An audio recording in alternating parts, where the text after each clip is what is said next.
Meus irmãos, a paz do Senhor, vamos comentar o nosso primeiro texto bíblico de hoje, terça-feira, dia 20 do 4, que nós encontramos no livro de Deuteronômio, capítulo 31 e 32. Capítulo 31 diz: Moisés nomeia Josué seu sucessor.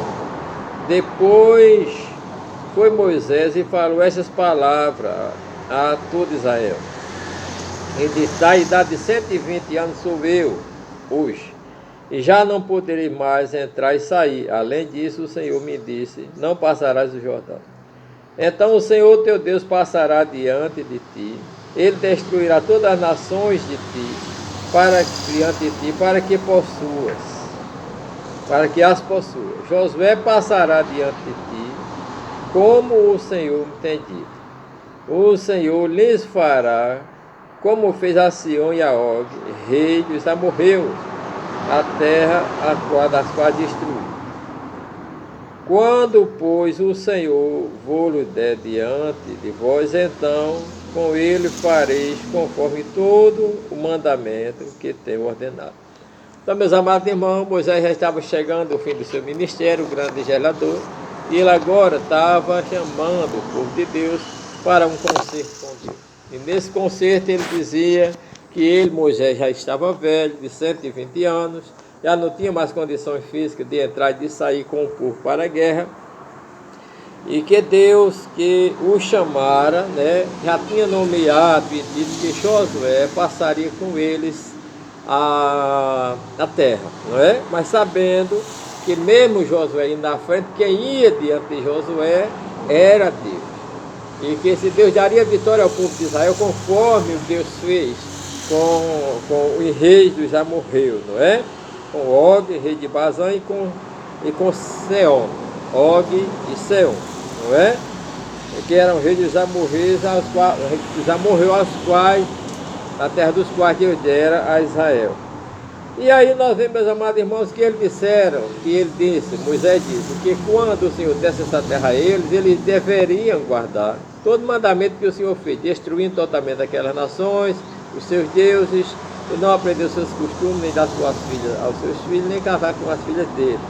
Nós vemos que Moisés também anima o povo, dizendo: esforçai-vos e animai-vos, não temais, nem vos espanteis diante dele, porque o Senhor vosso Deus é o que vai convosco, não vos deixará nem desamparará. Irmão, a gente que teme a Deus e está com Deus não pode temer diante do povo, dos adversários e dos problemas que se levantam contra nós, porque o Senhor nosso Deus é aquele que vai diante de nós. Resta a nós somente esforçar, animar, não temer e nem nos espantar. Veja que verbos importantes para nós, nessa hora tão difícil, de tantas trevas, de tanta doença, de tanta pandemia. Nós não devemos, meus amados irmãos, primeiramente, temos que nos animar. O crente tem que ser animado. Segundo, não pode temer. Terceiro, não pode se espantar diante de Deus, porque o nosso Deus é aquele que vai conosco. Jesus disse que estou convosco todos os dias até a consumação dos séculos, não é? Então Moisés também chamou a Josué na presença do povo e disse a mesma coisa. Agora ele estava dizendo ao líder: esforça-te e anima-te, porque com este povo entrarás na terra que o Senhor jurou a teus pais te dar, e tu falarás herdar. Amado irmão, nós sabemos que para que o povo seja esforçado, animado e não tema, é preciso um líder também que seja animado, que não tema e que se esforce, né? Nós vemos que Davi foi desse jeito. Davi foi um homem que se esforçou, pegou um grupo de pessoas derrotadas, fracas, endividadas, e transformou em guerreiro. Já Saul pegou um grupo de guerreiros do povo de Israel e transformou em homens tímidos, medrosos, diante do exército filisteu. Isso depende muito da animosidade do líder que está na frente. Então, nós vemos, meus amados irmãos, que aqui Moisés escreveu um livro com a lei do Senhor e disse que essa lei deveria ser lida de 7 em 7 anos. Essa lei era para ser lida diante do povo, ela ficava como testemunha ao lado da arca do Senhor, né? Mas aqui Deus convoca, dizendo: junta o povo, homens e mulheres e meninos, e os teus estrangeiros que estão dentro das tuas portas, para que ouçam e aprendam e temam ao Senhor vosso Deus, e tenha cuidado de fazer todas as obras desta lei, não é? para que teus filhos, quando souberem disso, eles aprendam. É para aprender a temer a Deus todos os dias que viver na terra na qual irás possuir, né? E aqui, meus amados irmãos, nós vemos que Moisés, Deus manda que Moisés e Josué entrem na tenda, e nós vemos que ali Deus desce sobre a tenda e Deus passa a autoridade e a autonomia do cargo de Moisés para a Josué. Então nós vemos, meus amados irmãos, que aí Moisés escreve um cântico para o povo de Israel, dizendo ao povo de Israel que esse canto, que essa lei que ele escreveu, que ia ficar diante da arca do Senhor, serviria de testemunha contra o povo, para que o povo temesse a Deus. E quando esse povo desobedecesse a Deus, então aquela lei e também o canto que Moisés tinha feito estariam servindo de testemunha contra o povo, porque o povo prometeu ser fiel a Deus e no futuro iriam descumprir. Além disso, Moisés chamou o céu e chamou a terra por testemunha contra o povo, dizendo ao povo que se o povo no futuro voltasse a pecar, Deus iria lançar eles fora da terra, Deus não iria mais abençoar. Moisés chamou o povo para dizer: vejam, irmãos, que vocês, um homem de vocês perseguiu a 1000, e 1000 perseguiu 10.000. Quem jamais já viu isso? Entendam isso, né? A grandeza de Deus. Ele chama o povo dizendo: recompensai assim ao Senhor, povo louco e ignorante. Não é Ele o teu Pai, que te adquiriu e que te estabeleceu?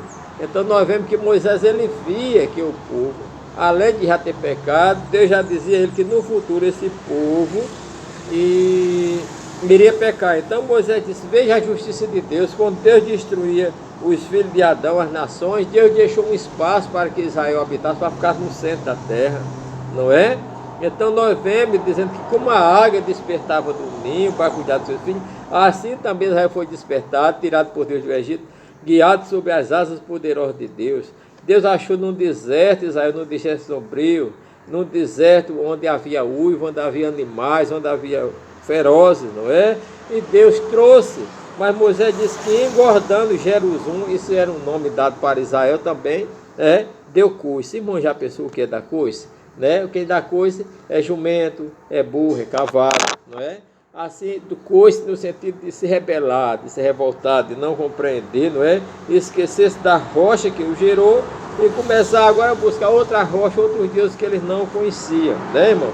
Então nós vemos que Moisés, ele chamou a lei, o cântico e também os céus e a terra como testemunha contra Israel quando ele pecasse contra Deus. Então nós vemos que a partir daí, irmão, que Moisés deu lei, que Moisés fez essas coisas, então Deus fez com que Moisés subisse para o monte, né? E nós vemos no Monte Abarim. E ali no Monte Abarim, Deus disse a Moisés que ele ia subir, que ele ia ver a terra que Deus prometeu, porém ele não entraria na terra prometida. Por quê? Porque Moisés pecou, não santificando o nome do Senhor, ele e Arão, lá no deserto de Zin, lá em Gades Barnea, na questão das águas, que Deus mandou que Moisés falasse a rocha.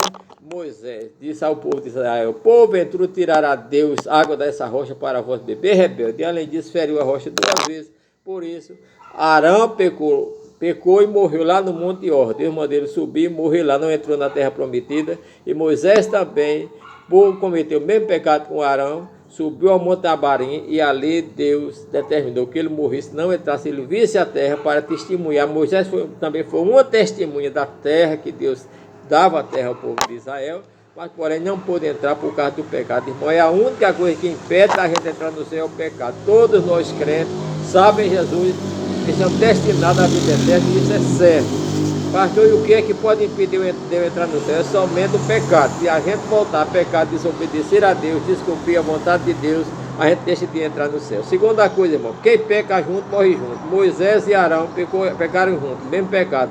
Arão poderia não fazer o que Moisés fez, e Moisés poderia fazer o que Arão fez.